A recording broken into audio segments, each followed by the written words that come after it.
Hello and welcome to the USA Cares podcast. I'm your host, Matt Castor. I am joined with my good friend, Maeve Armstrong. What's going on, Maeve? Hey. Welcome back.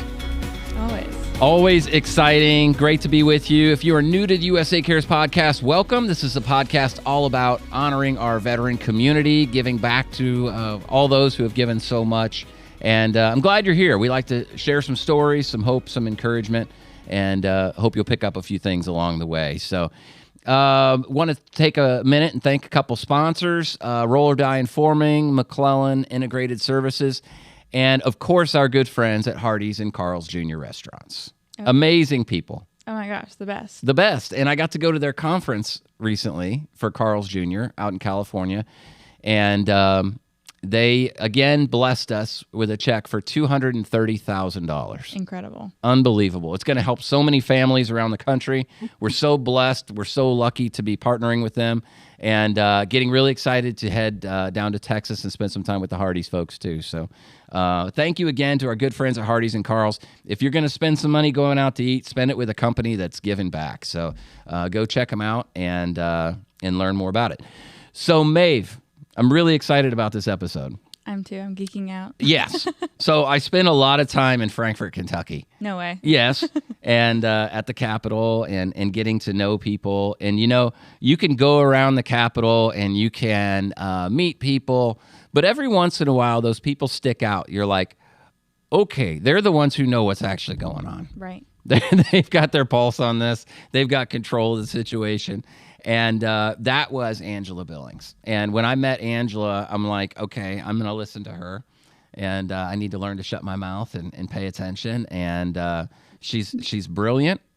She's taught me a lot. And her life of service and of giving back and professionalism and her desire to really pour into other people is really inspiring. So I'm really excited to have her here. Angela is an Air Force veteran. She's got a great story, and we're going to touch on a little bit this book that she put out called Command the Crisis, which is really, really incredible. So without further ado, welcome to the USA Cares podcast for the first time, Angela Billings. Welcome, Angela. Well, thanks so much, Matt. And your words are so very generous. I appreciate your compliments, and certainly do feel like I spend a lot of time in Frankfurt. Yes, you do. Yes, you do.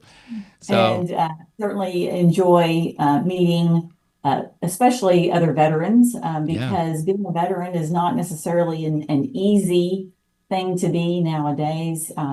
Even though there's plenty of programs to help veterans make that transition from military service to civilian life, whether it be in a corporation or a nonprofit or a university or really any industry that a veteran might want to go in post-service. You know, my transition was a little bumpy. Yeah. And I'm not alone in that. But I guess my message to veterans is that you are not alone, and it will always get better. Just sometimes it takes a little bit longer than you want it to. Yeah. You know, Angela, I remember sitting at your book signing party a while back, and we were listening to you speak for a few minutes and share some stories, and I learned so much about you. I kind of knew the professional side now, but I didn't know the story of your life leading up to where you are now. Talk to us for a minute about your time in the Air Force, some of the things that really jumped out at you that eventually led you to writing this book. Wow. You know, I have been extraordinarily blessed. And I don't say that lightly because, first of all, I entered a career field, or rather a business, if you will, the military, which is inherently risky in and of itself. Okay, just by virtue of the mission, it is risky. Then I choose a career field where I get opportunities every single day to fail. Yes. And in a very public way so that everyone knows. Yeah. Yeah. So but it's, it certainly has been a very rich experience for me. And what is unique about being a public affairs officer, which is what I was for a little more than 22 years, is that as I moved around in the Air Force, I got to experience a little bit of just about every career field. Yeah. Whether I was working with a commander who was in logistics or was in our accounting and finance or flying airplanes, to moving all around the world and getting to experience different cultures. So it was a very, very rewarding experience from both professional development, Hmm. as well as just the experience of seeing the world and being able to experience other cultures. And in my case, having two daughters, being able to expose them to other cultures and other ways of doing things, which I absolutely believe has been a blessing to them and an enrichment of them and their lives and their perspective on the world. So it's had an exponential effect, not just for me, but for our daughters as well. What were those? And I met your daughters, and they're wonderful, and you've done a great job. But what were some of those pivotal moments? Those moments that stick out to you in your time in the service? Those stories that were really transformative for you. Wow. So, every move that I made, every promotion that I received or earned, I should say, um, every new job that I took, there were opportunities to certainly lean into the mission and excel. Probably, taking a break from like a regular service Hmm. and veering off and doing a tour, even recruiting service, gave Yep. me a chance to use the skills that I had as a public affairs officer to help promote the Air Force and bring other young people in. My first duty station was when Desert Storm happened. Mm. And I really thought that campaign was going to pass me by because it had already started, and I was still back at Acre Air Force Base in Hmm. Blytheville, Arkansas, and In the middle of it all, Angela. in the middle of Yeah. nowhere. And I really, really did believe that, things that the conflict had already started, and and I was going to stay right there in Arkansas because Hmm. we'd already had a whole bunch of people forward deploy. And if you remember, it took us 6 months to build Sure. up for that effort.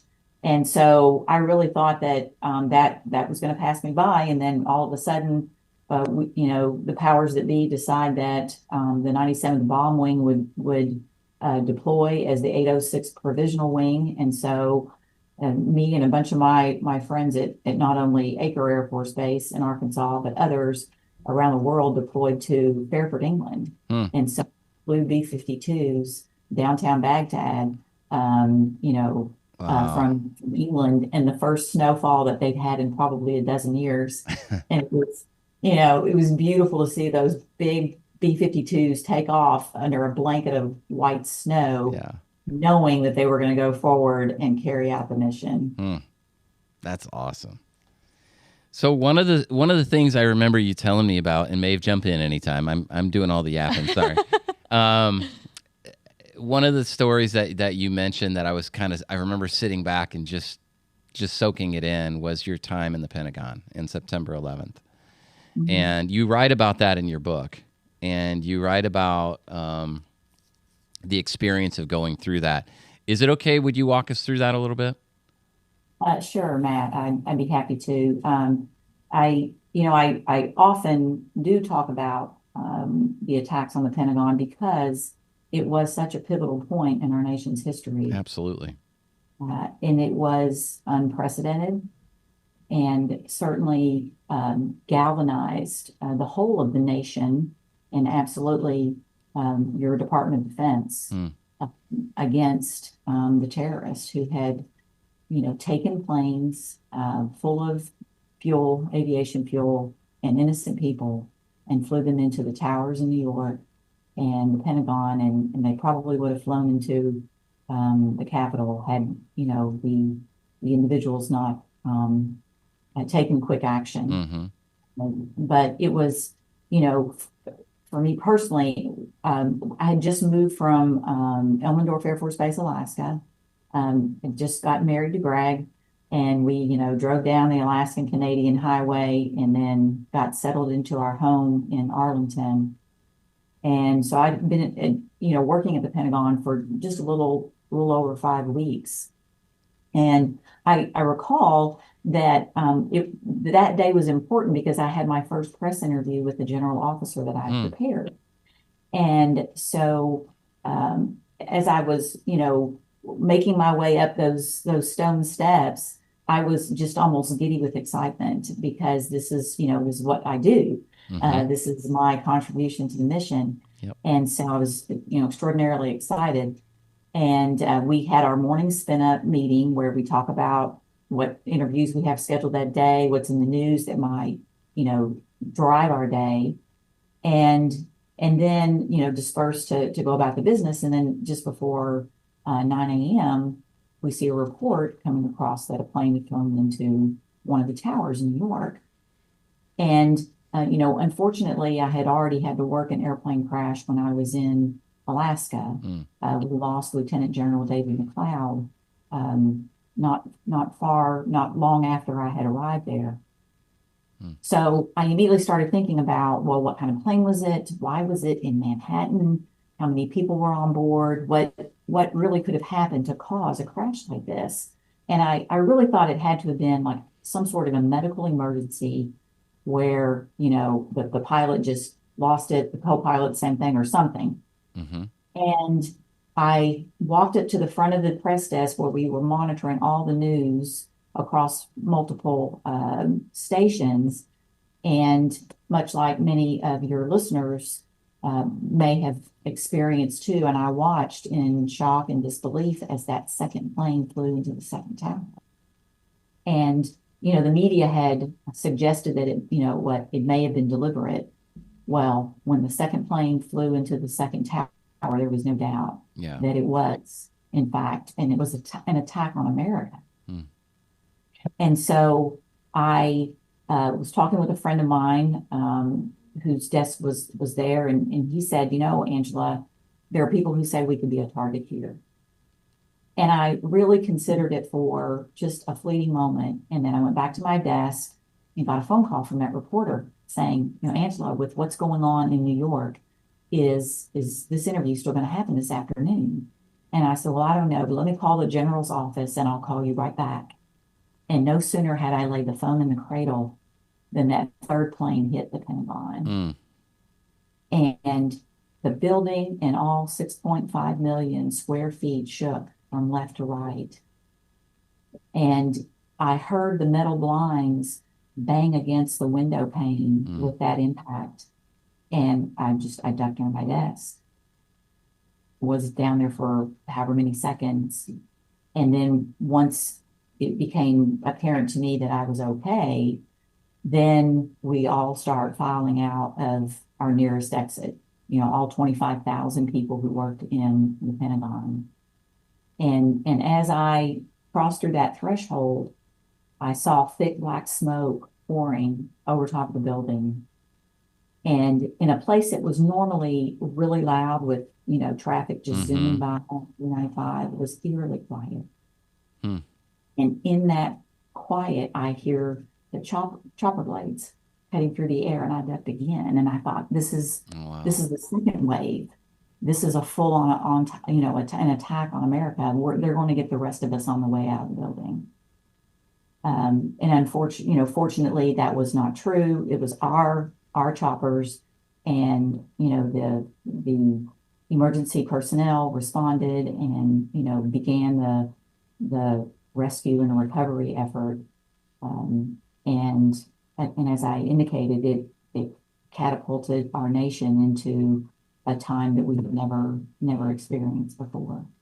So for somebody who is, I'll say, an expert at crisis management, I mean, it doesn't get much bigger than that. Well, that's true. But I also, know that at that time, what was said was limited Hmm. at first, and which is not typical in a crisis situation. And I often, when I work with, the Senate here, when I've consulted with other businesses, I typically encourage stepping into that story and owning your narrative because no one's going to Hmm. tell your story better than you. But in this instance, where it was to a magnitude that no one could have anticipated, we said nothing for a number of weeks. Certainly not, little Major Angela Billings at the time was not going to say anything about Hmm. what this nation was going to do in response. And that was very deliberate in order to allow our national command authority to make decisions, Hmm. to work diplomatic channels, to coalesce those allies around us, and make the determination of what that response would be. And as you and your listening audience knows, we were there for 20 years, Hmm. and it making that determination to step into a sovereign nation with their welcome, with their blessing, was different than anything that we'd ever done before. And it was just a heightened sense of anxiety around that, and changing the way we in the Air Force deployed. So we totally changed our the manpower plans in order to accommodate rotating people in and out of that theater to in Afghanistan, to Hmm. support the warfight. And in my case, I was a NATO asset, so we had, U.S. forces primarily at Bagram Airfield and then other locations as well. But for me, I was a NATO media operations chief Hmm. and spokesperson for the International Security Assistance Force, NATO's ISAF. And we were stationed at ISAF headquarters in Kabul, in the capital there, and we're running media ops in a building right next to the headquarters where the four-star resided, and it was um, pretty high I bet. intensity. um, and what even was extraordinary to me, how you manage a force of thousands of people, Hmm. but also knowing the importance of building relationships, which is again something that I stress to the executives that I work with, is recognizing that we, the leadership group, needed to develop those relationships before we went into theater. So about 6 weeks prior, the core group that made up ISAF 10, the 10th iteration that I was a part of, we went to Norway and practiced and rehearsed Hmm.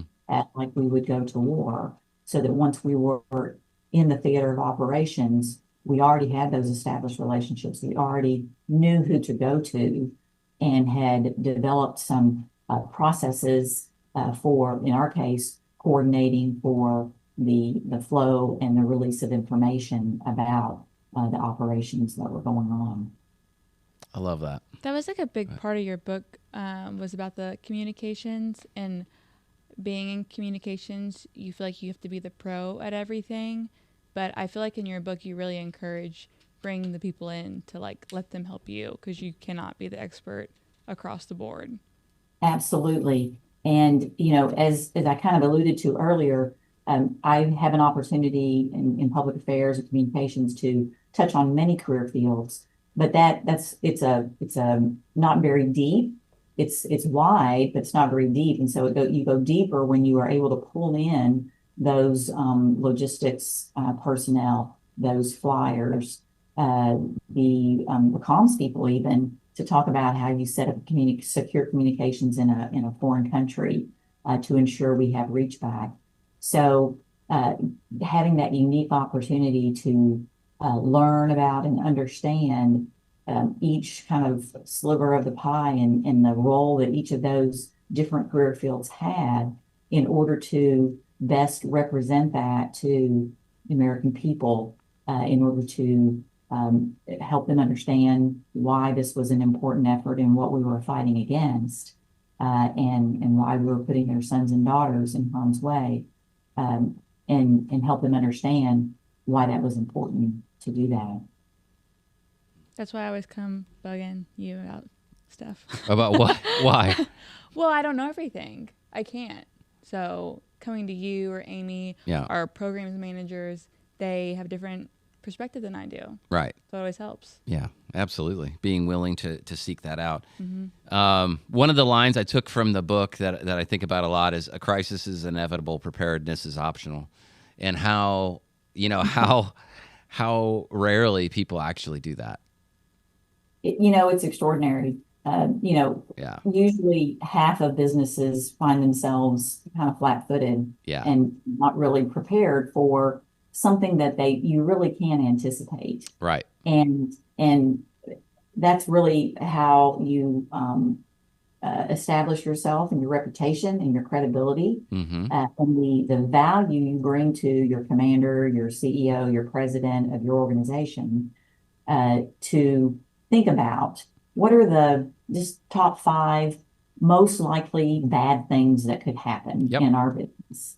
And then think of the very worst case. In this case with 9/11, that was almost unimaginable. But for a business to consider what's the worst thing that could happen, and then let's take a step back and plan for that, and talk about who's going to be on that response team, who is going to be the spokesperson if this happens or that happens, and identifying those partners that you need to collaborate with and talk to in order to speak with one voice, if you will, to get your collaborators, your partners, to reinforce what it is you're saying. And key in any crisis is to not just say what is the right thing to do, but to do what is the next right thing to do. And businesses who don't take it seriously and really think about that risk management, and that crisis communication is a key element of that. Spending a little time ahead of a crisis happening can really save you a lot of time, pain, and anguish. When a crisis does happen. Well, and it's funny to me, we've been living this social media world now for quite a while. Maeve, you deal with it every day, and how many companies, the speed when something goes wrong on social media, it is so fast. And how many companies, how many people are still caught off guard when something like that happens? And a lot of times their response is probably not what it should be, or as quick as it should be, or, and they don't seem prepared. They seem caught off guard by that. Sure. Well, and I sometimes I think their response back is a little flat, like a little too business minded, and you've upset people for a reason. Let's rewind, see where that emotion came from. So true. So I think what strikes me so much about you, Angela, is we on this podcast and at USA Cares, we talk a lot about the process of transitioning from the military to a civilian world, and we talk about utilizing the skills and talents that you've learned and taking them to the private sector. You've done that with whether it's working in the Kentucky Senate or writing a book or helping other people. You've been able to transition those skills so smoothly. There's a lot of people who struggle with that. There's a lot of people who don't see that they are really talented people, but they underestimate their skills and their talents and their abilities and think that they won't translate to that next level. What do you say to them? Well, it's underestimate is the key word, and downplay even what skills you do bring. And I think that I experienced that myself initially. I'm a very direct communicator, and sometimes that puts some people off.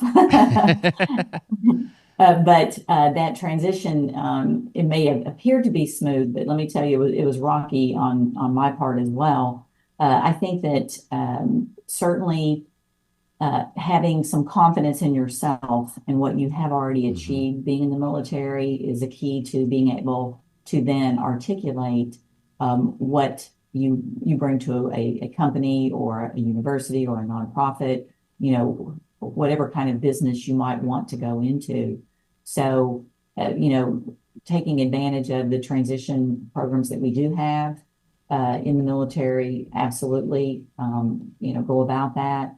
Leveraging what is online, which so much of it is. LinkedIn is the platform for Yes. people looking for jobs, but it's not just that. It's about those relationships. Yes. So you can send an application in, but if you don't really know someone on the inside, then you are in a sea of hundreds or even thousands in some cases. Yep. So thinking about strategically networking, pick your top 10, businesses or corporations or whoever you might want to work with. You know, just create a list where, you always wanted to, whatever it might be, and create that list. And then I would encourage members to, so on your LinkedIn profile, go find who do you know who works there? Yeah. And could maybe make an introduction to someone who can then just, all you need is Yeah. a conversation where you get a chance to step in front of someone in person. Certainly, we do a lot online, and some of the preliminary interviews maybe online, but being able to leverage those relationships in order to get your foot in the door is going to mean a lot. Yeah. And don't be ashamed about it. That's what networking is. Yeah, and be real, right? And I think that's the key thing is I've utilized LinkedIn a lot and message people and trying to get a meeting with them or something, and I think they can pick up if you're trying to sell them something if you're being genuine. Oh, absolutely. I get, all the time I get these messages that people are out of the blue. I'm connected to no one Yeah. and they want to follow me, which is fine. Right. You can follow me if you want. That is not a problem. But then the connection, which was like, I've even asked people, I'm like, did we actually meet? Because I'm not really remembering if we really crossed paths here. Yep. And so if you are reaching out to someone, having that, if there is a shared connection, you absolutely want to say, hey, this person and who's from the military as well, Yeah. and I was stationed with them when I was overseas, or something to give that it's essentially a cold call, makes it a little bit warmer. Some sort of a connection that you as the individual, as the veteran, might have, and leveraging that in order to strike up that conversation and get your foot in the door. So approaching it that way Yep. could bear a little more fruit than not doing anything at all. For sure. Well, and like, luckily, there are so many platforms we have now. Look up them on YouTube, Yeah, absolutely. Facebook, their Yep. landing page. There's so much info now. We can just ask them. Yeah, for sure. What's the response been to the book? I have to say, pretty good. Good. I've sold a couple of hundred copies. Nice. I do like to, as I get out and about and set up speaking engagements, I Yep. often, ask the person who's having me come talk to them. Now, Mm-hmm. wouldn't it make sense if everybody in the room had a copy of Command the Crisis That's that right. they can go through, they can highlight, they can email and say, Angela, I don't really know, I don't understand what you meant by, Yeah. this on 98. That they will then have it for their use, no matter where they go. I was going to say the same thing. This book could be a workshop because seriously, the amount of good content in here, The it could be a checklist. class. The checklist. I love Yeah. checklists too. I really appreciate I'm those. so glad to hear that that's such Yes. valuable feedback. For Yeah. sure. Maeve was geeking out on this book a little Oh my bit. gosh, I was Yeah. so excited you were going to be on today. Well, thanks, Meg. Military I'll- plus comms, like, that's great. That's what I need. Well, and I tell you, the book was something that I knew I had a book in me. I had always talked about writing a book. My mother actually said, Angela, your life has been so interesting. You have to write a book about it. And I thought, well, a memoir just is not going to do it because I'm Yeah. not famous yet. But Yes. Yeah, it's important. so I took a different approach writing a business book, and I take the experiences that I have, talking through airplane crashes, talking about, a downed helicopter in Afghanistan and how our team had to work through that because, a member, we knew one of the people who was a public affairs, a combat cameraman, we lost him in that chopper crash. When I mentioned the General McLeod, Yep. perished in his own airplane in Alaska. Yeah. And so being able to take what I learned through that crisis, that plane crash, and at the end of each chapter, I do offer, here's your takeaways, here's what you need to know. And in each of those, that can apply no matter what industry you might work in, really at any level that you are working. And being able to, I've been able to take that and show the reader and bring the reader along with me to say, you can use these same checklists, May, that you love so much. I You can do. develop, tweak them a little bit, but develop them and fine tune them for your business and your industry. And then you have kind of the playbook to start with, so that when something bad happens, and it likely it will, you at least have something to start with to go into that crisis. And something that is so true today is that you don't always. I mean, we used to, when we had a crash kit when I first started in the Air Force, it was like a box with a big handle on it, and we had hard copies of these like fill in the blank news releases where if you lose an airplane or have a fuel spill or there's a bird strike on your aircraft, we had these hard copies of fill in the blank news releases, and we were working from there. Well, nowadays you put all that online. As long as you have your phone, you can still do that immediate crisis communication. You can coordinate with your executive leadership team to say, this is what is going on, and here's what I recommend that we convene our quick response force, that we have a meeting and talk about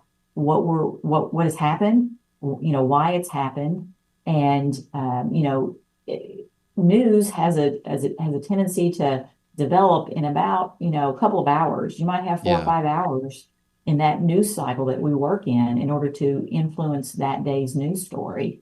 So being able to be responsive and forward leaning when you are faced with a crisis is where you make your money in this business. Absolutely. That's what I would offer for that. What's the main takeaway if you were talking to a veteran today? What's the main takeaway you would want them to grab from this book? Well, I'd actually say it would be more like 3 things. Okay, it's a list, Maeve. It's a list. Yay! Yes. So, the thing that we all have the same amount of is time, and how you spend your time shows up. So for a crisis, when it presents itself, you, as I just alluded to, you have about 4 hours, 5 hours maybe to impact that. When something bad happens, you have to have a sense of urgency about that. If you just because you ignore it does not mean it's going to go away. Yeah. And if you let a crisis percolate, it doesn't necessarily get any better if you don't step into that narrative and own that story. And so those 2 elements, and then on the front end that we talked about a little bit earlier is planning for those crises before they happen.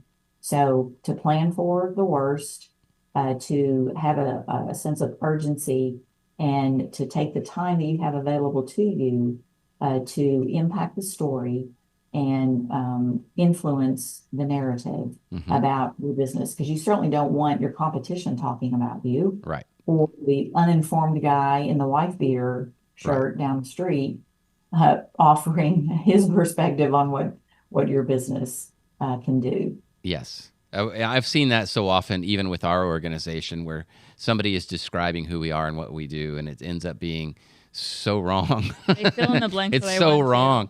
Yeah. And, it's like you said, nobody can tell your story like you can. And controlling that narrative is so important. And that extends to, and in your case, you've got your board, Mm-hmm. and many organizations have corporate boards, or if you're a nonprofit, you have a board of trustees Mm-hmm. who are ambassadors for your business. And in times of a crisis, pulling that board into your story and informing them as to what has taken place Yeah. and what you're doing to correct that is another key element of the front end planning process, so that you are actively providing them with an update as to what is taking place, so that as they operate inside the business world, that many of them are still, whether they're working or they're retired, they're going to be, perpetuate the right information, the factual information about you and your business. And so leveraging that board and making sure that they're informed, and you've got a quick way to get a hold of them, whether it's a quick Zoom call like Mm-hmm. we're on today, or if it needs to be an in-person, saying, yep, we're going to meet today at 4 o'clock at the headquarters. Please come if you can, so that we can tell you what's going on. Those board members have just so many years of experience.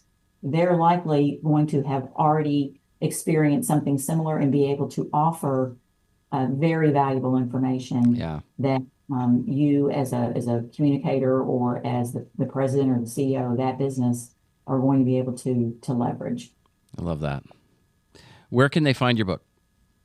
I am on Amazon. I am part of the algorithm. There you go. And it's just crazy to me because, people, I send them the link and they're like, you're right there on you're right there on Amazon. So yeah, you can go to Amazon and put me in your cart. There you go. I can be on your front stoop in, a couple of days' time. I love that. Depending upon when you order it.